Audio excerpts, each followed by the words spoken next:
της πόλης. Η πόλη έχει πολλούς χώρους που είναι προς χρήση από τους δημότες. Ο συγκεκριμένος χώρος κλείνει το βράδυ μετά την κάποια ώρα, κλειδώνει, γιατί αναφερόμαστε στο συγκεκριμένο παιδότοπο. Από εκεί και πέρα είναι ένα ζήτημα το οποίο πραγματικά πρέπει να μας προβληματίσει, ότι υπήρξε μια συμπεριφορά παράνομη μεταξύ, από ό,τι διάβασα και εγώ, 2 ανηλίκων αλλοδαπών, οι οποίοι συνεπλάκησαν άγνωστο, για ποιο λόγο προφανώς η αστυνομία που έχει αναλάβει την έρευνα θα διευκρινίσει τις αιτίες και τις συνθήκες κάτω από τις οποίες έλαβε η χώρα το συγκεκριμένο δυσάρεστο περιστατικό.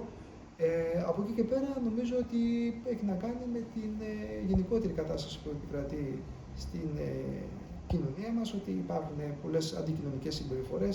Τα αίτια είναι μια κουβέντα η οποία πραγματικά θα πρέπει να μας απασχολήσει σε κοινωνικό επίπεδο κυρίως, γιατί στο κομμάτι που αφορά την ποινική διερεύνηση, εκείνη είναι δουλειά των αρμόδιων δημοτικών αρχών.